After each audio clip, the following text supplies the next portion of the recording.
Bom, pode começar? Vamos começar.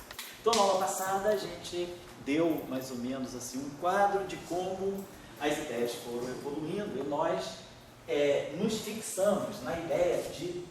Nós queremos, então, propor uma teoria de Gate, né? Uma teoria de Gate para descrever conjuntamente, né?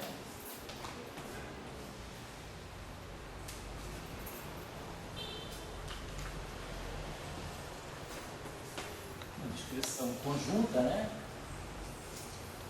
Então, unificada nesse sentido, né? Unificada no sentido de que nós discutimos duas interações com escalas distintas através de uma única formulação. E unificada também no sentido que, mostrando que essas duas interações distintas têm uma origem em comum.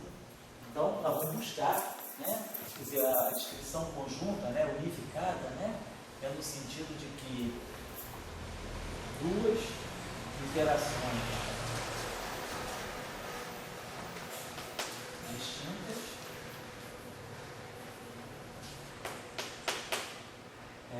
abordadas, né? Através de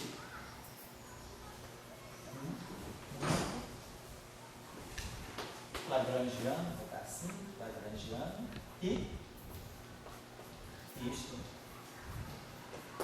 possibilita, né,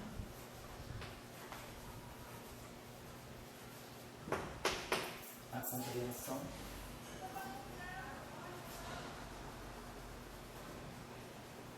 de que as duas interações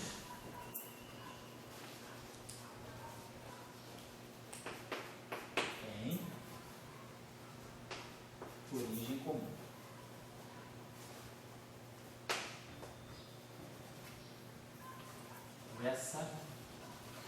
Nesse sentido que a gente fala de uma unificação. Então, eu liguei para uma descrição conjunta das interações eletromagnética e prática. Então, a gente está buscando isso.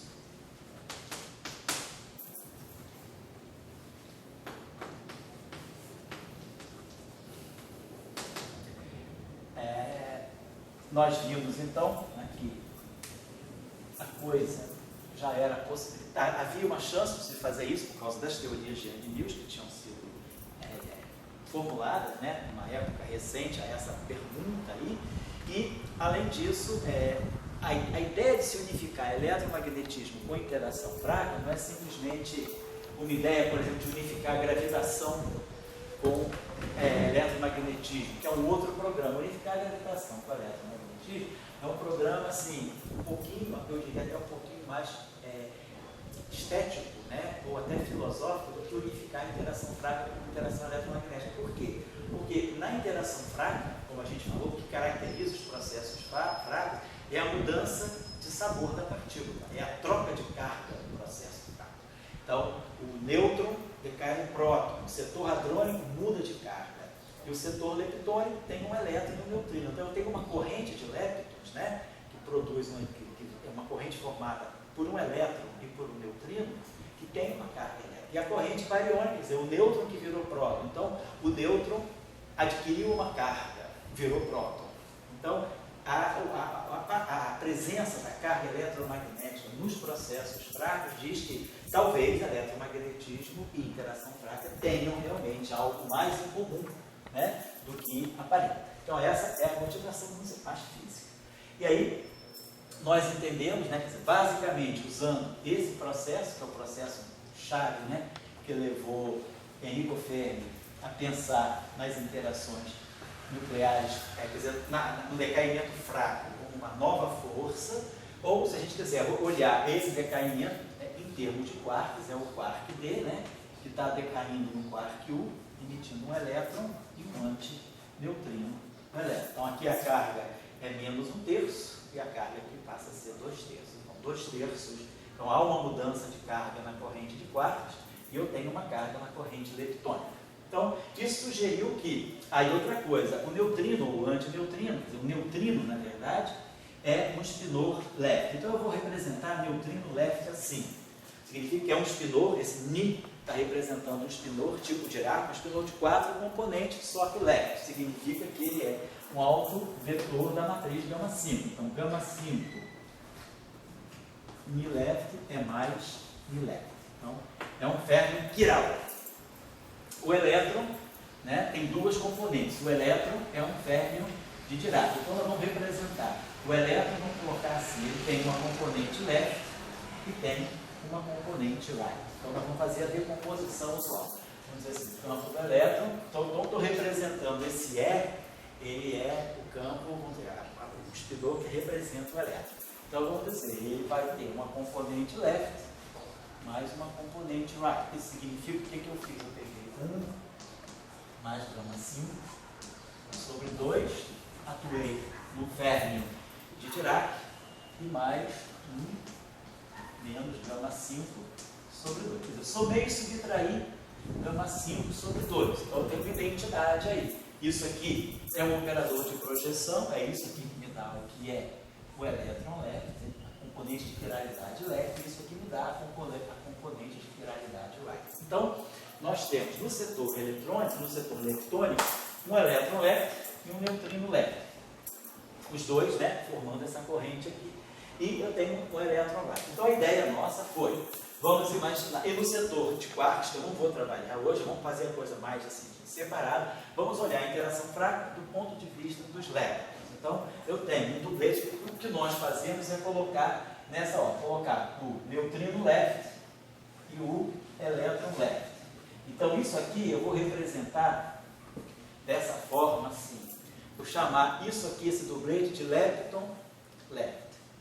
Depois, eu não tenho neutrino right, mas eu tenho elétron right. O elétron tem duas componentes de quiralidade. Então, eu vou deixar o elétron right separado. Então, nós sabemos que um férmio, separadamente, que não tem um dublete, ele tem simetria 1. Quer dizer, a simetria 1 é uma simetria inerente à equação de Dirac, ou ao lagrangiano de Dirac. E aqui eu tenho um dublete.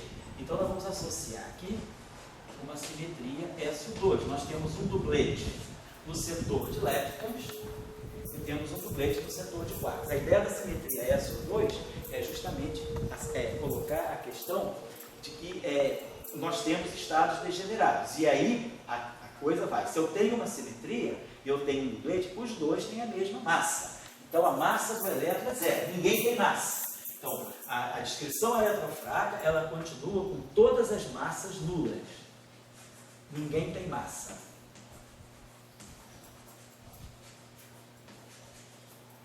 Justamente a ideia é essa, simetria máxima, né? Então, se o neutrino tem massa nula, a massa do elétron também tem que ser nula para que a simetria seja preservada. Simetria significa o quê? Significa degenerescência, né? Então, se a gente tem um hamiltoniano, né? Eu tenho um estado, um hamiltoniano, tem um alto estado desse hamiltoniano com energia E.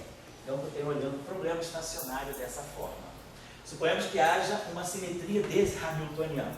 Então, existe uma transformação U que deixa esse meu hamiltoniano invariante. Isso é a simetria do hamiltoniano que na mecânica quântica eu implemento através de um operador que pode ser um operador unitário ou anti-unitário, segundo Wigner, né? A implementação é sempre unitária ou anti-unitária. Então, eu posso pegar essa equação e aplicar esse operador em ambos os lados. É um alto valor e aqui eu tenho o psi. Agora aqui eu posso enxertar U a menos 1U. Então, devido à invariância do hamiltoniano, eu tenho que... E o psi é um outro estado. Uma operação atuando em psi me produz um outro estado. Mas me produz um outro estado com a mesma energia. Então, a simetria do hamiltoniano, ela vai me implicar uma degenerescência. A existência de dois estados independentes com a mesma energia. No mundo das partículas, né, energia é massa, é igual a mc2. Então isso significa que se eu tiver uma simetria do ponto de vista das partículas, eu devo estar vendo partículas distintas com a mesma massa. Então a simetria pede degenerescência. Claro que a situação real em que não há simetria, se houver quebra da simetria, há um split, né? Se houver quebra da simetria, então o H-psi, né, já não é mais H-psi, então eu posso ter um espectro não degenerado, mas se houver simetria, o espectro é degenerado. Então, se o neutrino tem massa zero, a ideia, justamente lá no início do professor Salanto, é essa. Vamos pegar então o elétron de massa zero e vamos resolver a questão de entender a origem da massa do elétron.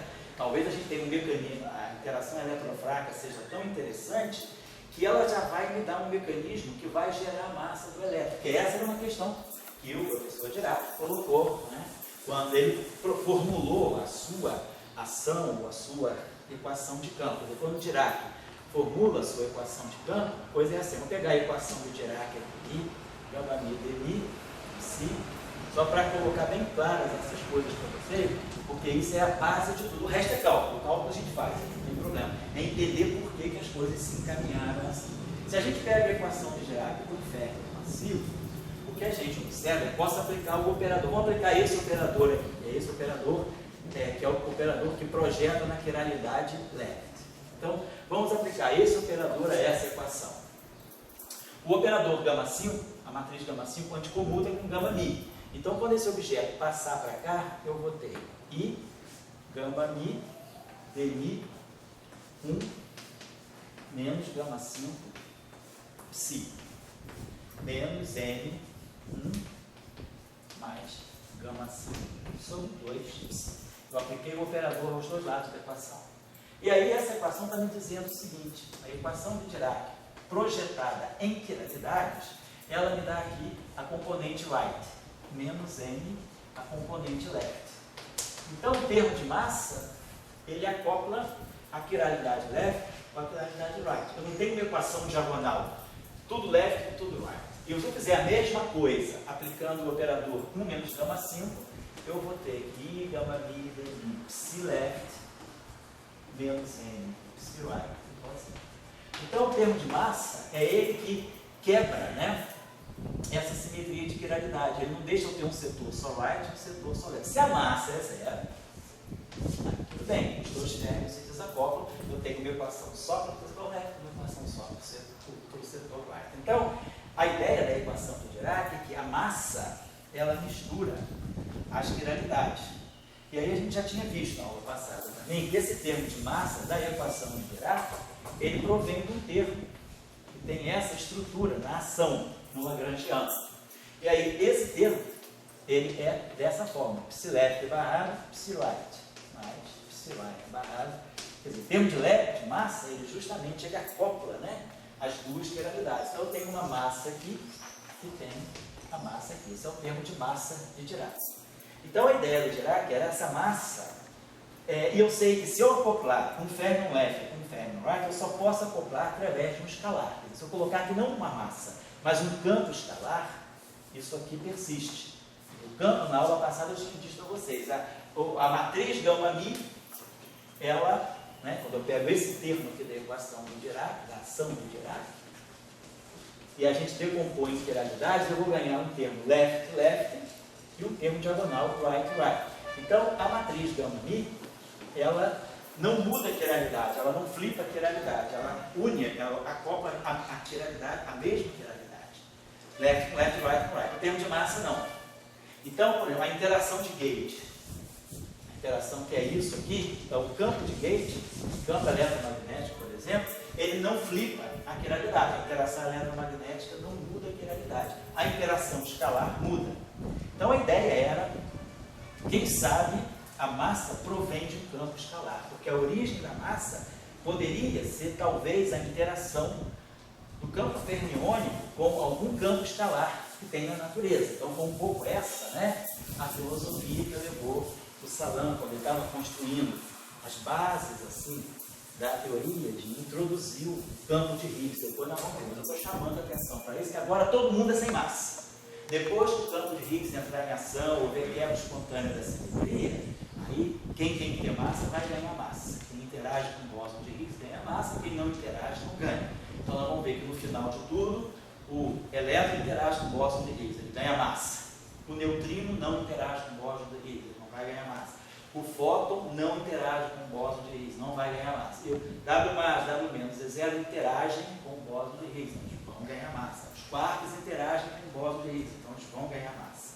Mas a ideia é, para ter a simetria, o panorama simétrico, todo mundo tem massa zero, não existe massa. Então tá lá, então não existe massa, então o elétron leve, e vocês observarem também que na formulação eletrofrágil é como se nessa fase em que ninguém tem massa, há dois tipos de elétron. Há um elétron leve e um elétron right, que são duas partículas diferentes do ponto de vista das representações do grupo de Lorentz. Esse cara aqui é a representação a qual pertence o psileve. E essa representação aqui do grupo de Lorentz é a representação ao qual pertencem os fermions right. Então eu tenho duas representações distintas. Então nesse momento, quem é o parceiro do elétron é o neutrino, do elétron leve, não é o elétron right. A quiralidade right do elétron é uma outra partícula. Depois, com o mecanismo de Higgs, o que vai acontecer é que o bóson de Higgs vai quebrar o elétron leve do neutrino leve, vai dissociar esse duplete e vai fazer com que esse pedaço e esse pedaço se juntem para formar o elétron massivo. Então, quem vai desembaralhar, né, quem vai assim, quebrar essa estrutura de simetria vai ser o bóson de Higgs. Ele vai quebrar esse duplete, vai deixar o neutrino para um lado e o elétron leve para o outro. E o elétron leve vai encontrar o elétron right e vão formar o elétron que a gente conhece, às custas do mecanismo de Higgs. Essa é um pouco a ideia, tá? Só para colocar vamos dizer assim, a trama, né, do processo para vocês. Então, a razão da simetria é essa. Pensar que no início dos tempos, o elétron leve e o neutrino leve eram duas faces da mesma partícula, um lepton left. E aí, o elétron right é uma outra coisa. Eu vou chamar e você deixar assim. Se a gente quiser usar essa notação dupla, quando eu colocar esse L, é que eu estou falando do duplete. Quando eu deixar o elétron assim, está certo. Então, nós introduzimos, né, as duas simetrias, SO2 e O1, vamos colocar aqui. Também já tínhamos entendido, né, por que não posso ter apenas SO2, porque mas será que a gente mostrou na aula passada que o setor de bósons de Gale de SO2 dá origem a dois bósons carregados e um bóson neutro. Mas esse bóson neutro não pode ser o fóton, porque Yang-Mills mistura os três bósons entre si. E as constantes, vamos dizer assim, a escala dos bósons é a mesma, então o fóton está fora disso. Então eu preciso realmente de um outro 1 para poder a gente pensar que o fóton vem de outro canto. O fóton não pode sair somente de SO2, não teria condição. Então a gente precisa realmente de duas simetrias, né? Então a gente vai trabalhar com essa notação. Uma simetria SO2 associada ao setor leve e, paralelamente, uma simetria U1 que nós vamos associar a uma... Poderia colocar o right aqui, mas eu prefiro não colocar o right porque os fermions leves também podem sentir essa carga. Vamos colocar aqui uma simetria U1 que a gente chama de hipercarga. Então isso aqui é o chamado espinho isotópico fraco.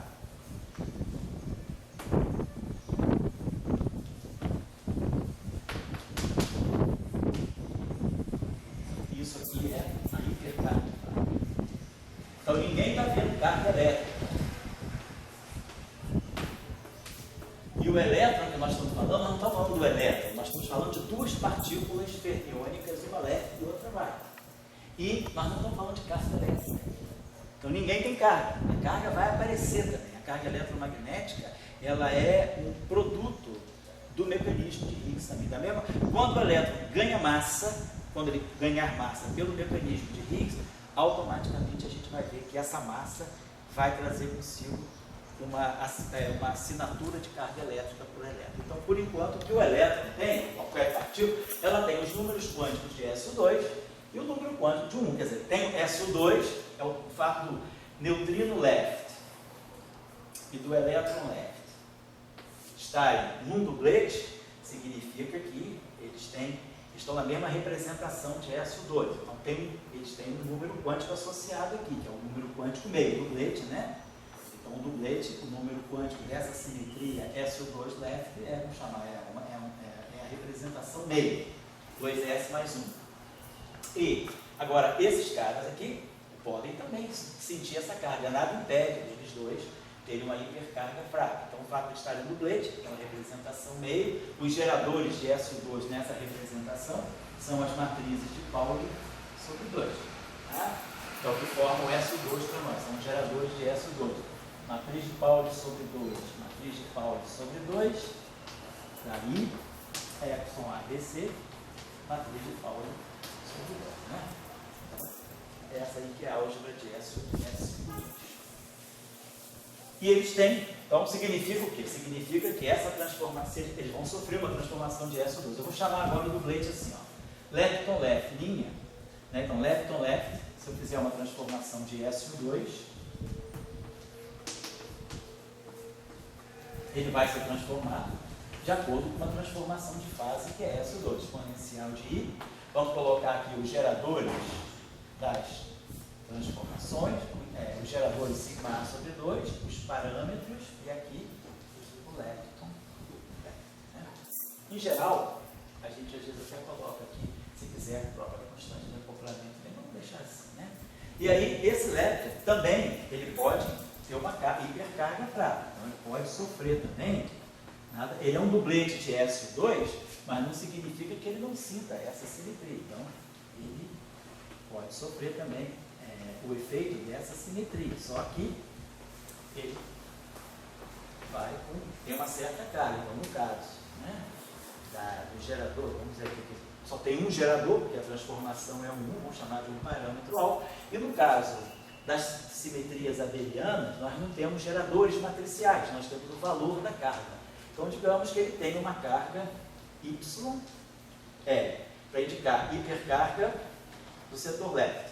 E atuando, é uma transformação de fase usual. Claro que as duas componentes têm a mesma carga, as duas componentes se transformam juntas, porque se elas não se transformassem juntas, né, a simetria, ia distinguir a carga de um da carga do outro, ia quebrar a simetria. Então, os dois membros do duplete, eles têm que ter, obrigatoriamente, a mesma carga, segundo esse grupo aqui. Pois não, pode falar. O duplete dos rights vai ser a mesma. Agora vamos tentar no setor right. Só que eu não tenho duplete right. O right só tem singlet, só tem elétron right. Eu não tenho neutrino right. O neutrino só tem quiralidade elétrica. Mas por que isso? Oi? Isso bom, primeiro tem, vamos dizer, duas coisas, né? O neutrino só aparece no estado de unicidade. O neutrino de massa, hoje a gente sabe que o neutrino é massivo. Isso ficou claro a partir de 98. Mas o modelo padrão, ele é construído com o neutrino de massa zero. Os resultados do modelo padrão são resultados com muito boa aproximação com neutrino de massa zero. Se você agora quiser falar de neutrino massivo, nós temos que sair do modelo padrão. Uma das primeiras extensões do modelo padrão, uma das primeiras físicas além do modelo padrão, é justamente a física de neutrinos massivos. Então, dentro do modelo padrão, o neutrino tem massa zero. O que tem a ver isso com ele ser leve? Então, as observações iniciais, né, enquanto você fala de um neutrino de massa zero, uma partícula de Dirac de massa zero, essa partícula, se você pegar a equação de Dirac, esse barrado em gama mi, d mi, psi, ferro de Dirac livre e de massa zero. Essa equação se decompõe em duas partes. Ela se diagonaliza de acordo com ela se diagonaliza no setor de quiralidade. Então, em princípio, né, eu poderia, a equação de Dirac, ela pode ser escrita por um fermo que só tem uma quiralidade e não a outra. E o que se observa no neutrino é que o spin do neutrino, fermo de massa zero, ele só tem dois estados de helicidade. Ou o spin está alinhado com a direção de movimento ou está anti-alinhado com a direção de movimento. Então, como o neutrino, você mede, você mede a polarização dele sempre ao longo da direção de movimento, ele é só leve. Ou você poderia convencionar, chamar isso de light. Mas você chama o neutrino de leve. Porque nós estamos falando da época da Guerra Fria, né? E o pessoal preferiu o leve do que o light, né? Então o pessoal botou que o neutrino convencionou que o neutrino é leve e o antineutrino é light. Então, por que o neutrino só tem essa quiralidade? Porque ele é um ferro de vácuo. Então, o Salano mostrou no paper de 56, aquele paper que eu falei para vocês, né? 15 de novembro de 56, justamente que ferros de massa zero tem finalidade bem definida, são os termos adjetivados, podem ser vários elétrons ou podem ser vários right. Então, não tem neutrino right. Agora, você vai dizer, mas por que tem electron right? Né? Porque aí eu quero formar, no final de tudo, uma teoria para o elétron, quero fazer uma teoria para a interação fraca do elétron, mas o elétron tem massa. Se o elétron verdadeiro, né, que nós vemos, é o elétron massivo, ele tem que ter as duas finalidades. Mas no modelo padrão, antes de introduzir, nós não estamos nem introduzindo Higgs ainda, né, ele tem as duas finalidades, mas são separadas. Certo? Eu vou precisar introduzir, será que eu poderia fazer interação fraca só assim? Se não houvesse, né? Se não houvesse fé com o elétron massivo, eu poderia, mas eu sei que o elétron tem massa, então de alguma forma o elétron tem que estar presente. Mas ele está presente no setor que não é o setor S2, certo? Então vamos lá. E aí, então nós olhamos aqui o setor leve. Aqui. Vamos olhar agora o setor. Então, como você observou, não tem neutrino right. Agora, vai tomar você é o Otávio, você é o Otávio Junqueira, né? Então, Otávio, se, quando a gente fala agora de uma física de neutrinos massivos, né, como a gente agora sabe, o neutrino tem massa muito pequena, né? A massa dos neutrinos, tanto do neutrino eletrônico, o ônico ou tauônico, a massa na faixa de 2, 3 elétrons-volts, o neutrino tendo massa, aí sim você precisa introduzir um neutrino lá. E aí você tem que mudar o grupo de simetria. Provavelmente você vai introduzir tem várias abordagens. Aí vai depender se o neutrino massivo é uma partícula de Dirac ou se ele é uma partícula de Majorana. Então, hoje ainda não se tem uma clara definição. Quer dizer, existem abordagens com neutrinos de Dirac e existem abordagens com neutrinos de Majorana. Então, quando você fala de neutrinos massivos, você tem dois mecanismos de massa para o neutrino, Dirac e Majorana. Vamos dizer, hegemonicamente na comunidade, quando você fala de neutrino massivo, eu diria que talvez 80% da comunidade da física de neutrino adote o neutrino de Majorana, apesar de que você ainda não tem prova experimental de que realmente o neutrino massivo é uma partícula de Majorana, porque você ainda não detectou o decaimento de beta duplo sem emissão de neutrino. Né? Que a ideia do decaimento é essa aqui. O decaimento por excelência fraca é esse aqui, próton, elétron e antineutrino. Tá lá. Esse é o decaimento fraco. Então, o que você está fazendo aqui? Você tem um núcleo. Esse núcleo, vamos dizer, ele tem um número de prótons e tem aqui um número de prótons mais nêutrons, que é o número atômico. Quando ele decai, ele ganha um próton. Então, ele aumenta o número atômico dele para Z mais 1. Ele ganha um próton, mas perde o nêutron. Então, o número atômico, o número de massa não muda, muda só o número atômico. Aí aqui eu tenho o elétron e aqui eu tenho o antineutrino do elétron. Então esse é o decaimento beta usual. Se o neutrino, né, se o neutrino não é uma partícula de Dirac, esse é o decaimento fraco. Agora, se o neutrino é uma partícula de Majorana, então daqui desse decaimento existe um outro processo fraco que é o seguinte: nêutron mais neutrino dá próton. Esse aqui é um decaimento fraco, é uma reação fraca. Se você bombardear nêutrons por neutrinos do elétron, você vai ganhar no final do dia, você pode produzir prótons e elétrons. Então, esse é um processo fraco, seria um espalhamento inelástico fraco. Aqui é um decaimento fraco, aqui é um espalhamento inelástico fraco. Então, o que a gente imagina é o seguinte: se o neutrino é o próprio antineutrino, e aí ele é um ferro de Majorana, se o neutrino for Majorana, significa o quê? Que quando um nêutron decai, emite um próton, ele está emitindo esse neutrino, esse antineutrino, que é na verdade o neutrino.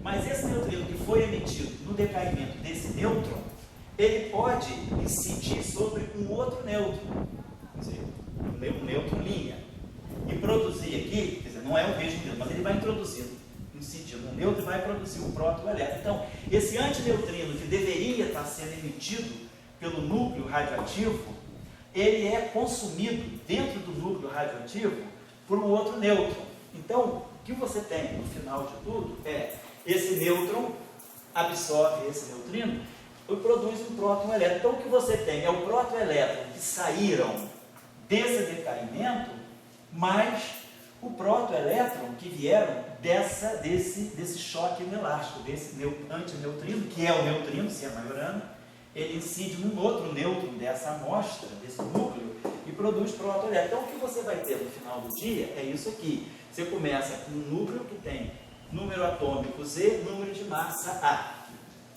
E aí, ele vai, no final, produzir, ele vai gerar 2 prótons a partir desses 2 processos, porque esse próton fica aqui e esse neutrino entra com esse nêutron e produz outro próton. Então, você vai produzir aqui um Z mais 2. Mas você não perdeu o número de massa, né? Porque você não perdeu nem prótons nem nêutrons, apenas transformou. E aí saem 2 prótons.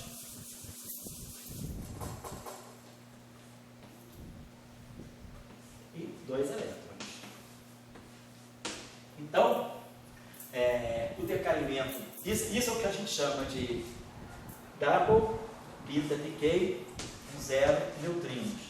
Então, a observação desse processo de um decaimento desse tipo radioativo, em que o núcleo se transforma num núcleo radioativo Z mais 2, né, e emitindo prótons e elétrons sem emissão de neutrino, esse é o decaimento beta-duplo sem emissão de neutrino. Isso aqui seria a detecção direta de que o neutrino é majorano. Então, esse decaimento ele tem sido buscado intensamente. A identificação desse decaimento é a prova de que o neutrino é majorano. E aí a massa do neutrino é a massa tipo majorano. Aí a gente vai discutir aqui mais à frente um pouquinho, quando a gente for introduzir o Higgs, a gente vai discutir o que é uma massa de Dirac e o que é uma massa de majorano. Então, os mecanismos de massa, né, eles dependem do tipo de partícula. Então é uma coisa bastante simples, está na teoria, na aula de Higgs. Professor, mesmo quando a gente coloca um neutrino massivo, coloca um neutrino right, ainda assim você fica com uma separação entre no setor left você tem um doublet e no setor right você vai ter 2 singlets. Você pode botar o elétron right e o neutrino right no mesmo doublet. Aí você forma um SU2 left cross SU2 right cross. Você coloca um grupo de simetria. Está me incomodado, que isso seria parecido artificial. Não pode, você cria um doublet right também. E aí você tem que mexer no setor de Higgs. Então, essas teorias que falam, esses modelos estendidos, né, que incluem a massa do neutrino, eles têm mais tem um setor de Higgs a mais. Eles não podem fazer isso só com o Higgs, o Higgs único no modelo padrão, como a gente vai fazer. Para nós, então, a física do modelo padrão usual, o modelo padrão tradicional, né, o modelo padrão que não leva em conta a massa do neutrino, você tem apenas um doublet de Higgs.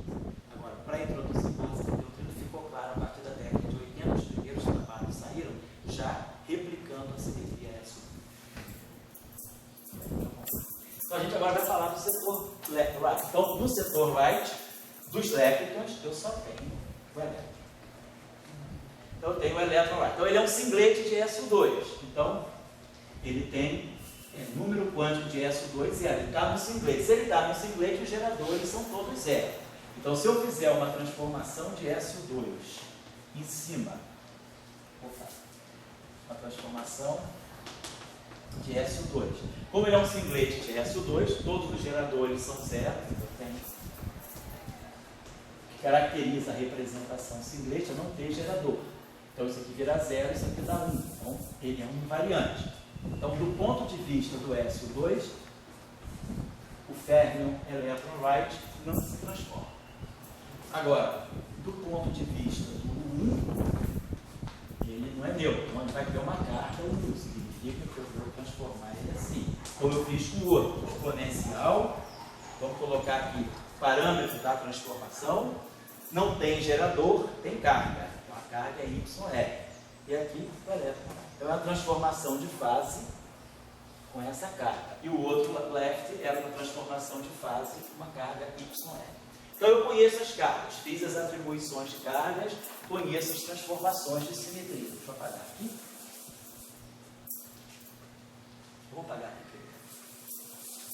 E aí vamos então, a gente sabe agora lá dos nossos cursos aí de Mills que o próximo passo é, devido com os acoplamentos mínimos de gauge, introduzir as derivadas covariantes. Então, onde eu tenho a minha derivada atuando no lepton left, lembrando que isso aqui é um doublet. Essa derivada vai ter que ser estendida para uma derivada covariante de gauge que vai atuar no setor left.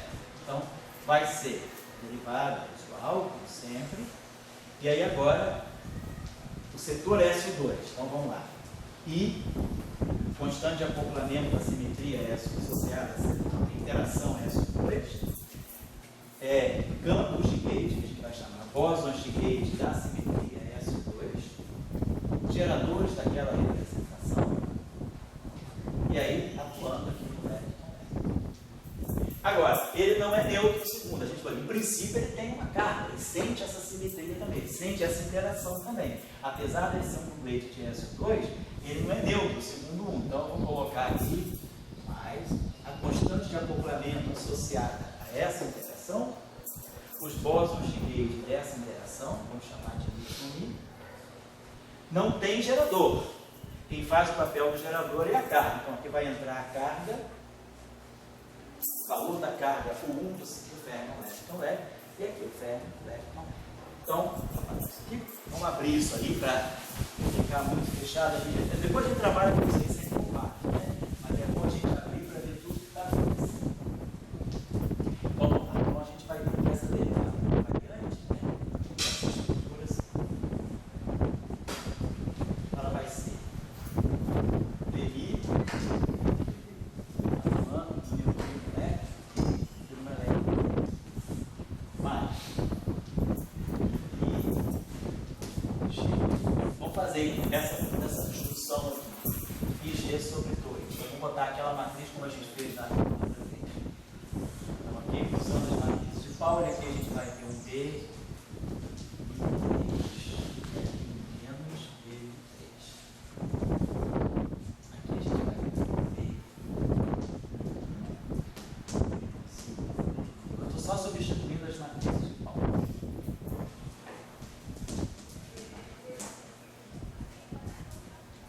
Isso aqui,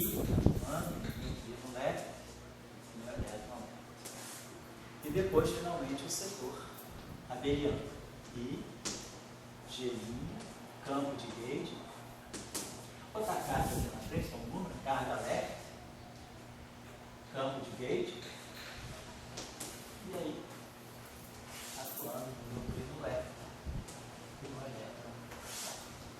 Então essa aí, então está tudo claro, a gente sempre faz isso, atribui, quer dizer, a gente pega o que a gente quer ter no espectro, então eu quero ter esse doublet, atribuo as simetrias e as suas devidas representações. Né? Quando a gente colocar os quartos, aí a gente vai também falar do número quântico de cor, apesar de que nós não estamos falando de interação fonte aqui, mas a gente vai poder falar também, a gente vai ter uma simetria SO3, SO2, 1. Dentro do modelo padrão, claro, os términos, né?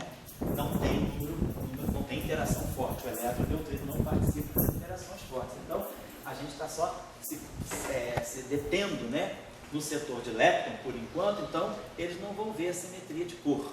Quando a gente introduzir os quartos, a gente vai ter quarto lepton, quarto pi, mas além dos números quânticos de SO2, a gente pode já introduzir também a simetria de cor. O Sebastião trata no curso dele para a gente já fazer uma descrição SO3 cor, SO2 lepton, 1 e mercado. Bom, então por enquanto só o setor do lepton eu acho que é mais instrutivo. O prêmio Nobel do Weinberg, em 67, do trabalho dele de 67, foi justamente usando o setor de lepton. O trabalho do Weinberg se chamava uma teoria para os múltiplos. Esse trabalho que levou ele ao Nobel. O trabalho dele de 67, Physical Review Letters, né? Ele fez a Theory for Leptons, então ele só estudou o setor leptônico das interações fracas. O Salan, em 67 e 68, já tinha estudado, na verdade o Salan já tinha estudado com Ward, o setor leptônico e o setor de quartos. Assim que o Gelman fez, introduziu os quartos, né? 60 a 61, né? O Salan logo em 63, 64 fez o Peyton com o Ward, já introduzindo os quartos. Então, depois nós vamos introduzir os quartos, mas eu acho que o trabalho do Weinberg ele é mais limpo nesse sentido, porque ele olha só as interações, ele vê as interações fracas só no setor de leptons, então ela é mais limpa, tem menos estrutura, não tem que botar dois términos lá, 2 quartos lá, é mais simples, né? Conceitualmente nada de novo. É só, vamos dizer, limpeza mesmo de equações. Então vamos lá. Então nós vamos propor a seguinte coisa. Quer dizer, o nosso lagrangiano, nós vamos tentar construir, né, um lagrangiano para as interações eletromagnéticas e para as interações fracas, vamos dizer assim. Então a primeira parte, que a gente já está cuidando, vai ser o lagrangiano do setor de leptons. Do setor de leptons. Mas, depois nós vamos ver. Aí depois nós vamos ter que introduzir o setor de Young-Mills, o setor de Higgs, o setor de quark. A gente vai aumentando devagarinho. Por enquanto vamos usar só o setor de leptons. Então, vamos lá, o que a gente vai colocar. Vamos apagar isso aqui, vamos colocar claro. Então, o nosso lagrangiano, ele vai sair da covariantização do lagrangiano do Dirac. O que nós temos é isso. Ninguém tem massa. Então, ninguém fala de massa até o bóson de Higgs entrar em ação. Então, aqui a gente vai ter o nosso lagrangiano de leptons, né? Vai ser esse barrado. Vamos botar, desculpa. Left, barrado. Então, dublete. E gama mi, dmi, lepton, lepton. Mais a parte light, que é só o elétron, e gama mi, dmi, elétron light. Vamos construir, tem essa derivada covariante, ele é um singlete de SO2, então ele não tem interação SO2. Então essa derivada covariante é simplesmente a derivada usual, mais a interação abeliana. E G', carga, Y light, bóson de gauge, atuando no elétron. Exatamente como aqui. Só que vou substituir o valor da carga. O elétron left e o elétron right não têm a mesma intercarga fraca. As intercargas fracas, em princípio, são diferentes. Depois a gente vai ver se elas vão ser iguais ou não, mas vamos começar com elas diferentes. Então é a mesma estrutura, só que esse cara aqui é um singlete de SO2. Então, se ele é um singlete de SO2, onde aparece gerador, é zero. O singlete tem sempre gerador do grupo. Olha. Então tá. Essa aqui é a nossa estrutura. Deixa eu apagar isso aqui então. Vamos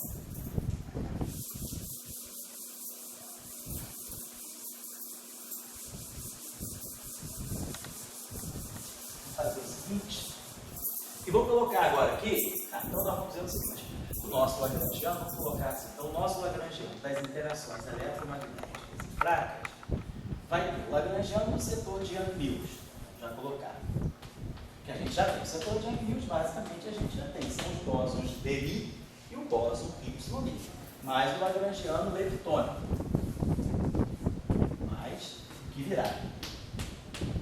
Depois a gente vai introduzir Higgs, aí vai ter que acoplar. Tem toda uma história que a gente vai construir. Vamos nos deter. O lagrangiano de Young-Mills a gente sabe como é que a gente constrói imediatamente. No setor SO2, né, a estrutura do lagrangiano de Young-Mills é menos 1/4 F B A F B A. Né? Lembrando que a estrutura dos field strengths de Young-Mills seria essa aqui. D A menos D A menos. Aí a constante de acoplamento de SO2, que é o G. Então, aí a gente entra com o argumento de universalidade. O acoplamento dos leptons com os bósons de SO2 era G. E o acoplamento com o bóson Y' era o G'. O bóson, desculpa, Y, né? Então, os bósons de Young-Mills entre si, eles estão associados à simetria SO2. Então, a constante de acoplamento é a mesma que a constante de acoplamento da matéria com os bósons de SO2. É a universalidade da constante de acoplamento. Então, o G, e aí aqui a gente vai ter as constantes de estrutura do grupo SO2, A, Mi, B, A, Mi, C. Então, o lagrangiano de Young-Mills vai ser menos 1/4. Então, vamos lá. Tudo isso aqui, ó.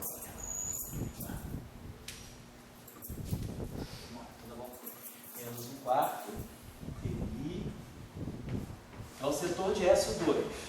aqui eu chamo de D, na verdade, né? Desculpa, que todo lugar aqui é D. Dmi, sabe o bóson de D. DNA menos Dmi. DNA menos epsilon A, C.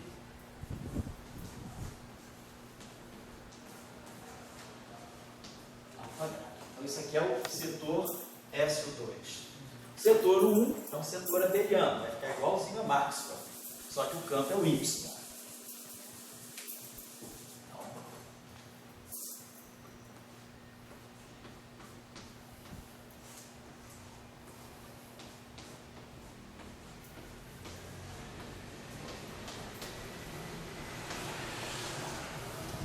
O SN em geral, né, quer dizer, a estrutura, se a gente tiver, por exemplo, não SO2, mas um SO1, só vai mudar a constante de estrutura, quer dizer, o nosso field strength, ele vai ser, o campo de gauge da simetria vai ser dmi, dma, menos dmi, dma, e aí vai estar menos a constante de acoplamento de Yang-Mills, a constante de estrutura do grupo, no caso do SO2, são os étons de Levi-Tilo. Em geral, são constantes de estrutura conhecidas, né, dos grupos da água, né? O grupo SON e aqui. Lá com o Sebastião, vocês viram no SO3 de cor, aqui apareciam as constantes de estrutura do grupo SO3. Tá bom, então essa é a estrutura de Yang-Mills SON e a estrutura do. Então está tudo aqui. Assim? Vamos olhar agora o setor leptônico.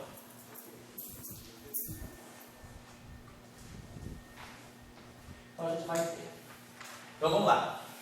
Quem é esse dublete? Esse barrado aqui é Dagger gama 0. Certo? Então esse barrado aqui, ele vai. Na verdade eu tenho um dublete, eu tenho isso aqui. Neutrino leve, é um ferro de 4 componentes, e elétron leve, é um ferro de 4 componentes. Aí eu vou ter que pegar cada fermion desse H e multiplicar por gama 0. O gama 0 eu vou ter que colocar, na verdade, eu vou ter que colocar um gama 0 aqui, um gama 0, porque isso aqui é 4 por 4, isso aqui é 4 por 4. Tá? Então vai ficar neutrino leve barrado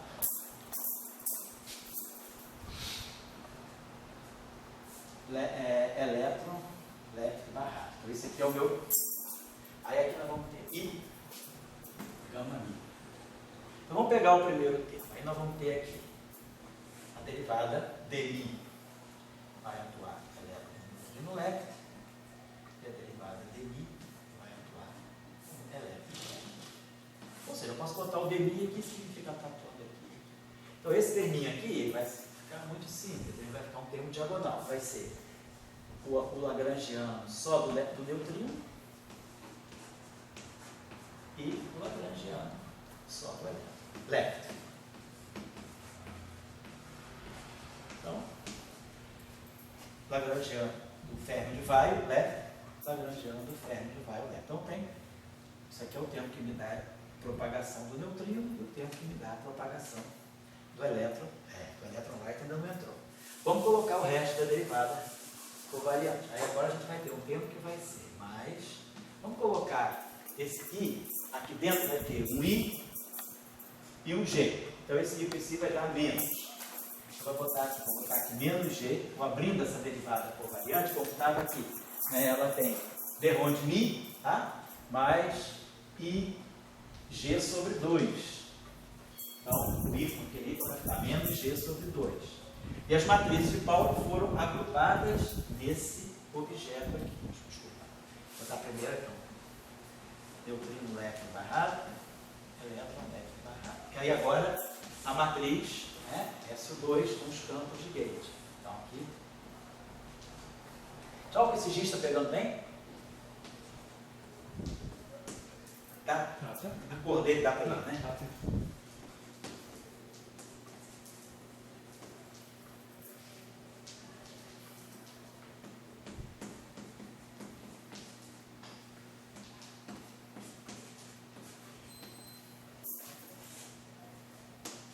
Então o setor SO2 está pronto. As interações, todas as interações de gauge SO2 do neutrino e do elétron leve estão escritas aqui. E agora a parte de hipercarga. Então aqui é a mesma coisa. Eu tenho aqui um I, G', só que a carga é YE. Então vai ficar I com I da H menos 1, Então vai ficar aqui menos G', e aí neutrino leve barrado, elétron leve barrado. Gama mi, é que eu esqueci de botar o gama mi, você me pegou, vou botar aqui, ó.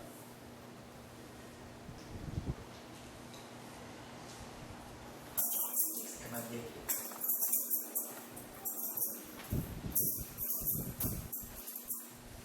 Gama mi, vou botar o valor da carga, a constante de acoplamento e a carga. Faz o papel do gerador. Então, no lugar de tudo isso aqui, né, eu tenho esse, quer dizer, no lugar de tudo isso aqui eu tenho, e é como se eu tivesse isso aqui, ó, YL vezes Y. E aí aqui, neutrino left, elétron. Então, quem faz o papel aqui, né, quer dizer, aqui eu tenho a constante de acoplamento, aqui eu tenho a constante de acoplamento. E aqui eu tenho a representação, aqui eu tenho o valor da carga. No caso abeliano, quem faz o papel do gerador é a carga. Porque, na verdade, um grupo abeliano, ele só tem a matriz identidade, como se o gerador dele fosse a identidade vezes a carga. Então, a carga que faz o papel do gerador. Então, daí eu posso botar essa carga aqui para fora, porque ela é um número. Aqui eu não posso, porque isso aqui é uma matriz. Então, essa é a estrutura. Vou fazer o seguinte, eu vou deixar isso aqui por enquanto. Vamos apagar aqui. Até que depois a gente lembra.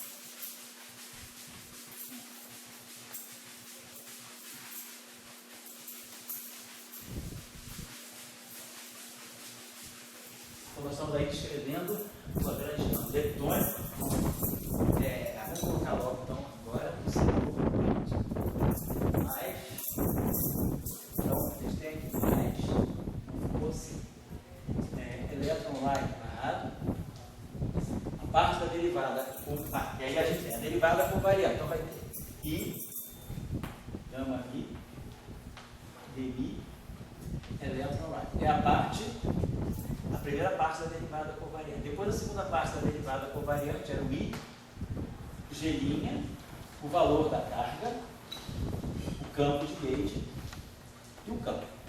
Então a gente vai ter que pegar esse I com esse I, vai dar menos 1. Então nós vamos produzir aqui menos G', o valor da carga do elétron right, a hipercarga do elétron right, e aí elétron right barrado, gama mi, elétron right, Y.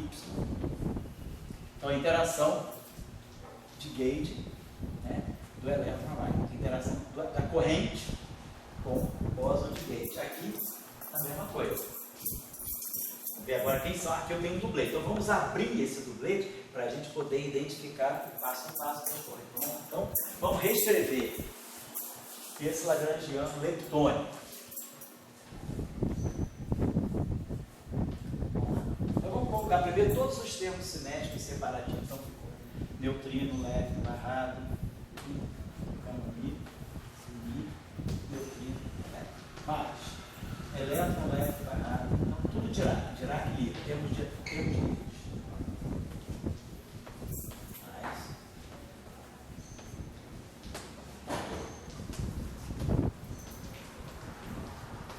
Todos os termos livres estão aqui, né? Então, são esses termos aqui.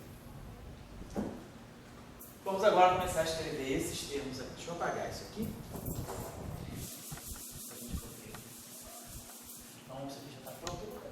Eu vou apagar o Lagrangiano Gentilini para não ficar mexendo muito quadro. A gente já sabe quem é ele. Então, vamos lá. Então, esse termo aqui, que já foi embora também. Então, esse termo aqui ficou assim, ó, menos G sobre 2. Então, neutrino leve barrado, elétron leve barrado. E aí, agora vamos fazer esse objeto. Como é que ficou isso aqui? Ficou M3, neutrino left, mais BM1, menos I, BM2.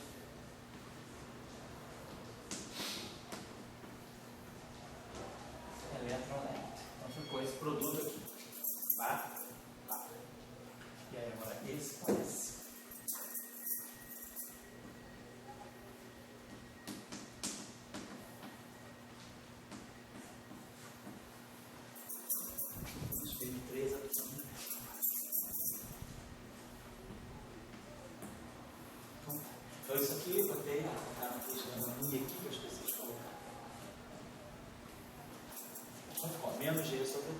isso aqui, gama mi, fizemos essa operação aqui. Vamos lançar.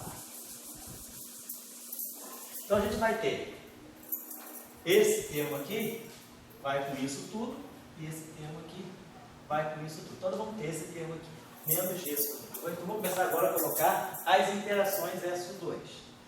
Menos G sobre 2. Então, neutrino leve barrado, gama mi, neutrino leve, BN3. Esse termo aqui. Neutrino leve barrado, gama mi, neutrino leve, BN3. Neutrino leve barrado, gama mi vezes isso aqui. Menos G sobre 2, neutrino leve barrado, gama mi,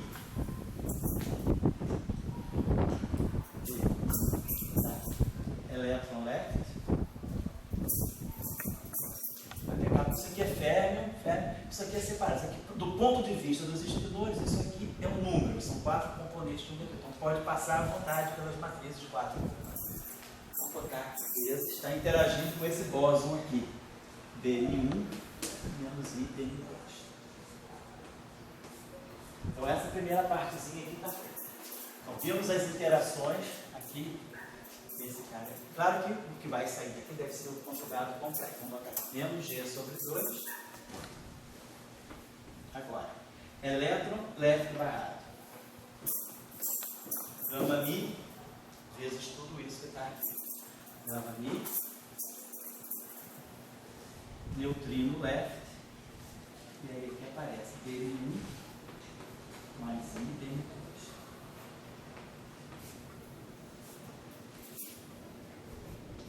Menos G sobre 2, esse cara fez esse pedacinho aqui, elétron leve barrado, gama mi, elétron leve vezes Bn3. Então, aqui, opa, elétron leve, agora vamos pegar esse pedaço aqui. Esse pedaço aqui, então, ficou menos. Então, agora, aqui nós temos o setor de interações SU2. São as interações SU2. Neutrino, neutrino, elétron, elétron, neutrino e elétron, elétron. Agora vamos pegar o setor hipercarga. O setor de hipercarga, aqui também a gente já... ainda está faltando aqui, né? Desculpa. Está faltando aquele setor que eu apaguei. A gente ainda tinha que colocar o setor de hipercargas do que eu apaguei isso aqui. Vamos voltar aqui. Nós tínhamos isso aqui ainda na derivada com variante. Nós tínhamos o termo que era menos G', aí tinha neutrino leve barrado, elétron leve barrado, gama mi. Aí tínhamos aqui G', a carga no setor leve, eu coloquei aqui, né? Aqui é só interação S2. Vamos pegar agora as interações de hipercarga do setor leve, que era a última parte da derivada covariante. Isso aqui atuando nisso aqui e interagindo com o bóson de gauge. Tá certo? Era a última parte da derivada covariante, era aquele pedacinho. Ó. I, G', carga leve, bóson de gauge YI, atuando no dublete. Claro, isso aqui está dentro desse, está pegando isso aqui, elétron barrado e gama mi. Aí tinha aqui o demi, que nós já trabalhamos, mas essa partezinha aqui faltou. Então o I com I dá menos 1, fica menos G', tá? Então essa parte aqui. E aí a gente vai ter isso aqui, fica tranquilo, fica neutrino leve, o neutrão vai ficar menos G'. Então agora, setor de hipercarga, interações de hipercarga fraca para o elétron leve e para o neutrino leve. Então menos G', carga valor da hipercarga fraca, neutrino, gama mi, neutrino interagindo com o YI. E depois, menos G', hipercarga fraca do elétron e do neutrino é a mesma, porque eles estão num dublete de SO2. Então tá aí. Isso interagindo com isso. Então nós tiramos as interações do setor left. interações do setor leve, então aqui eu estou lagrangiando, botei tudo aqui, né? Neutrinos, elétron leve, né? Então aqui é só o setor, se a gente quiser separar esse setor aqui, ó.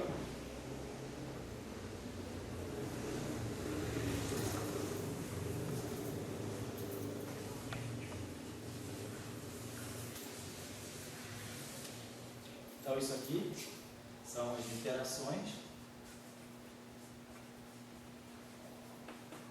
SO2 dos férmions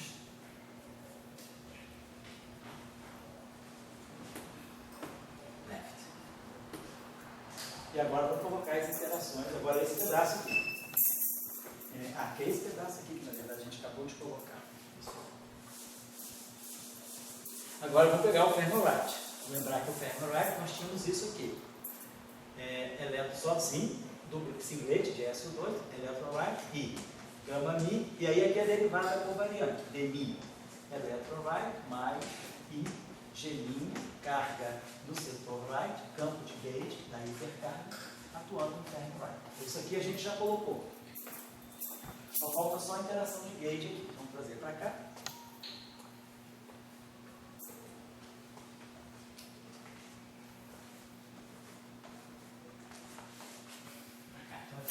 Menos G', valor da hipercarga right, carga da simetria beriana, elétron right barrado, I, elétron right, Y'. Então o setor right não tem interação SO2, por quê? Porque ele é singlete de SO2, ele é neutro, ele não tem a carga de SO2, ele só tem a carga 1, que é a hipercarga.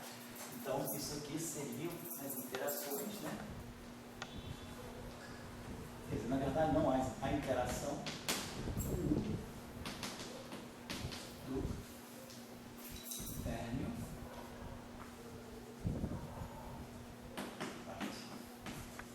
Então, é neutro, segundo SO2. Então, não tem interação. É neutro sobre SO2.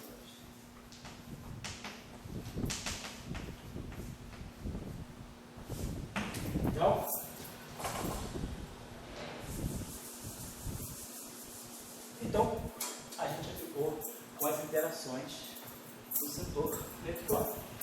Já temos as interações de onde não sei. Não tem nada de lá, né? Então, isso aqui está aqui. Bom, muito bom. Então, vamos começar a olhar aqui uma coisa. Não estamos falando de interação eletromagnética ainda, estamos só falando de interação fraca, né, e hipercarga. SO2 fraca, SO2 leve e hipercarga. Agora observe o seguinte, botando uma lentezinha eletromagnética, esse cara aqui tem carga -1, esse cara aqui tem carga 0. Então, se a gente for pensar no eletromagnetismo, como a interação como a carga elétrica é conservada, cada vértice, ou cada termo de um lagrangiano tem que ter sempre carga elétrica 0, porque senão eu teria um termo do lagrangiano que teria carga elétrica não 0. Então, se ele tem carga elétrica não 0, significa que ele não é um singlete da interação eletromagnética, ele não é invariante eletromagnética. O que a gente quer é ter lagrangianos que respeitem, mesmo que nós não estejamos ainda falando de eletromagnetismo, mas nós vamos falar, cada termo tem que respeitar a interação eletromagnética. Então, tudo bem. A fase eletromagnética desse cancela desse. A fase eletromagnética desse não cancela. Aqui é neutrino é carga 0. O elétron é carga -1. Então, esse objeto aqui, do ponto de vista eletromagnético, ele tem que ter carga +1. Então, nós vamos fazer o seguinte. Os dois bósons de gauge, o 1 e o 2 de SO2, vamos adotar essa normalização raiz de 2, vamos chamar isso aqui de um bóson WMi e vamos colocar aqui mais, carga elétrica mais. Por quê? Ele tem carga positiva. Então, se eu for pensar no eletromagnetismo, eletromagneticamente ele tem que ter carga +1 para compensar essa carga -1 do elétron. E aqui vice-versa. Esse cara tem carga -1. mas o barrado dele tem carga mais 1, que é a antipartícula, tem carga mais 1. Então esse cara aqui tem que ter carga menos 1, que é o conjugado complexo desse. Então vamos pegar o...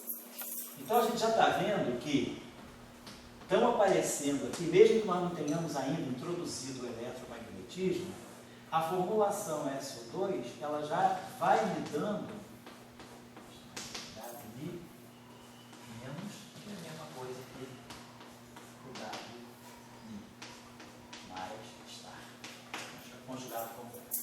Então, a própria estrutura do SO2 já vai me indicando que vão aparecer bósons vetoriais carregados, eletromagneticamente. Por enquanto, nós não estamos, como eu estou ressaltando, não estamos falando de eletromagnetismo, nós só estamos antecipando. Se nós formos colocar o eletromagnetismo, ele aparecer na história, eu já sei as cargas das partículas de matéria, do neutrino do elétron. Então, eu já fixo essas cargas aqui. Então, essas aqui, então, quer dizer, seriam bósons vetoriais, né? Carregados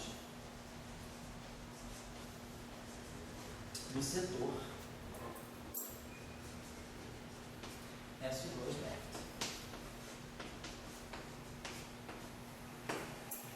Tá certo.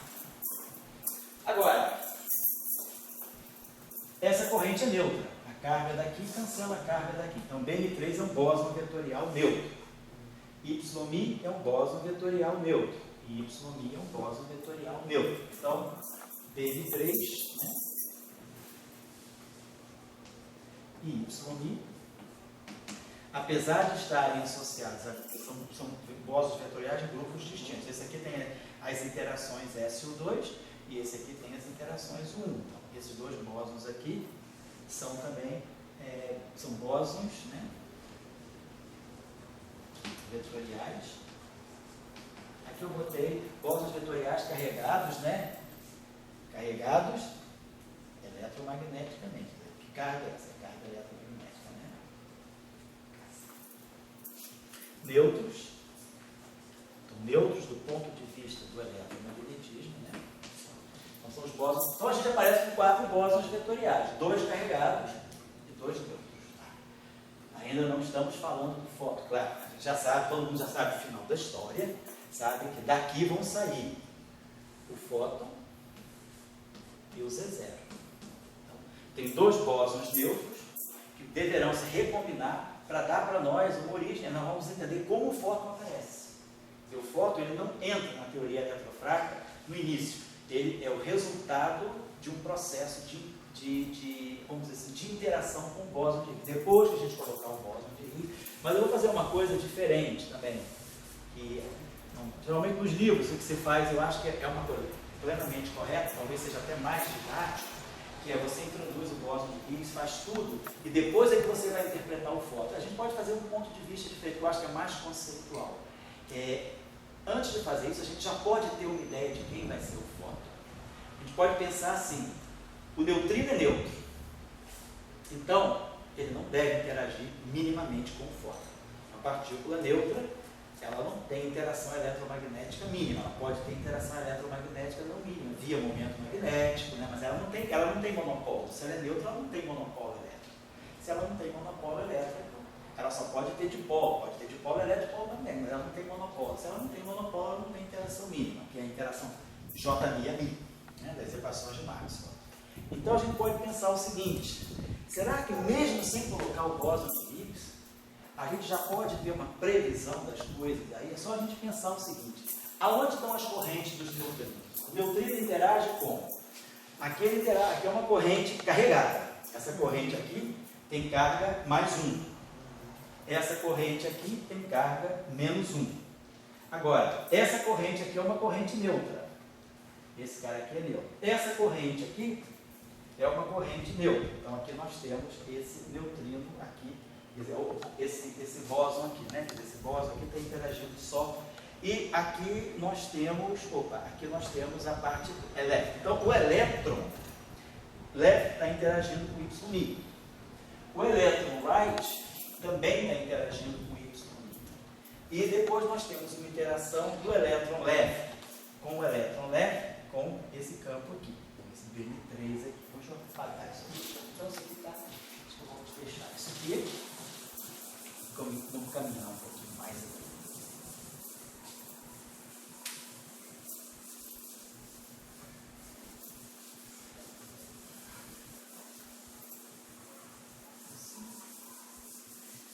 Então vamos pensar aqui uma coisa. O neutrino. Então essa corrente aqui, vamos ver as correntes neutras, né? Então nós temos dois tipos de corrente neutra aqui.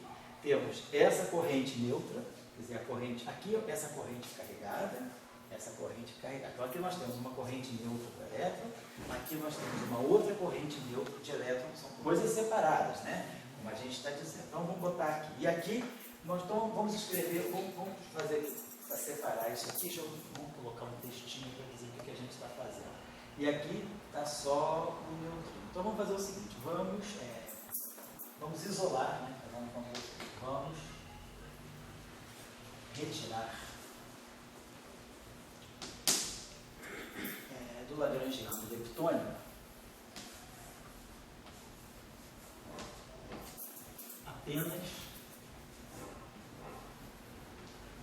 as interações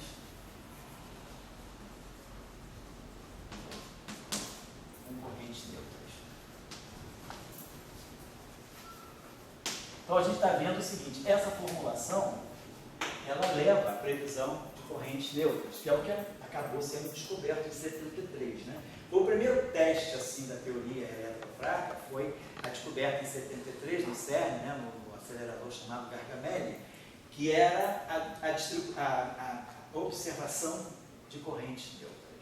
Até então, só se pensa, quer dizer, a teoria aí não se tinha identificado as correntes neutras eletromagnéticas, só as correntes fracas, só as correntes carregadas fracas. As correntes fracas que se tinham eram essas, tanto no setor de átomos, que é através dos quarks, que nós não introduzimos, mas no setor de LED, essa corrente carregada e essa corrente carregada. Essas interações neutras só foram medidas em 73. Então, vamos apenas, é que eu estou colocando aqui, vamos retirar do lagrangiano leptônio apenas as correntes neutras.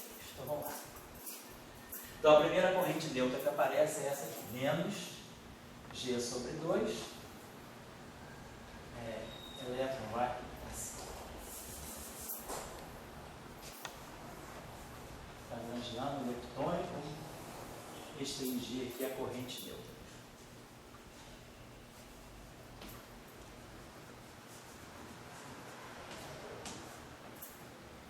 Então, vamos pegar só o setor do elétron primeiro. Então, nós vamos ter que pegar o elétron aqui. Ó.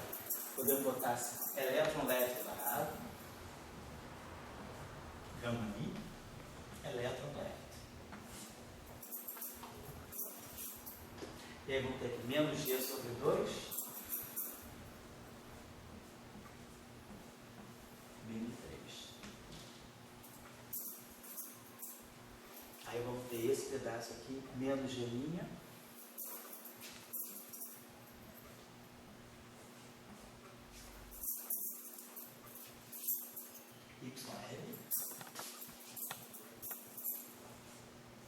E aí aqui YL.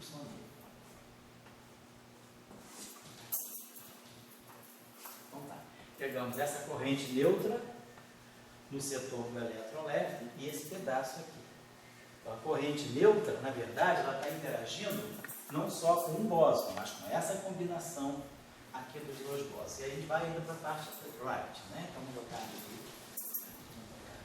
Vou botar esse menos aqui na frente. Eu esqueci aqui, menos G. Vou botar esse menos aqui na frente. Vamos botar aqui mais. E aí aqui nós vamos ter menos G'. Vou botar assim, vou botar dessa mesma forma que nós colocamos aqui. Elétron right parado.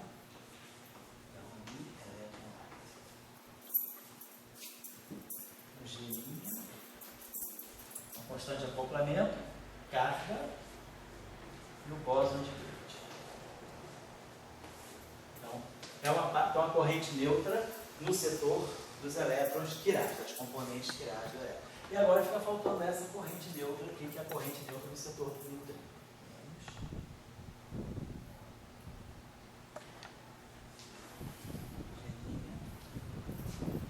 Está também da mesma forma.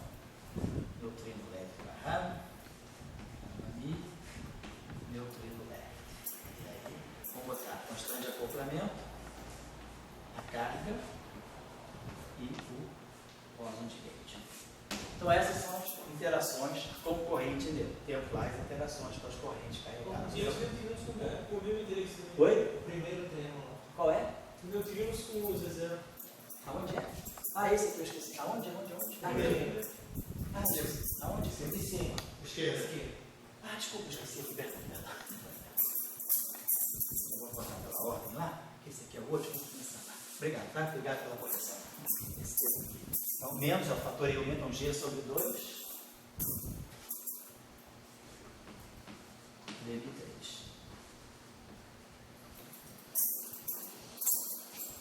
G sobre 2 dm3, e aí depois entra esse aqui, né? Mais G'.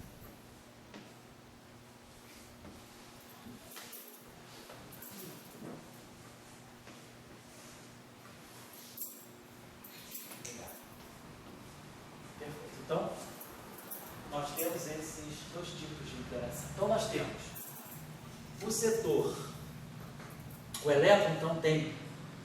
Então, vocês estão observando o seguinte, né? O setor left do elétron e o setor right do elétron, né? Tem interações de gate distintas, claro, porque esse cara é singlet e esse é duplet. Então, esse cara vai ver essa interação que esse cara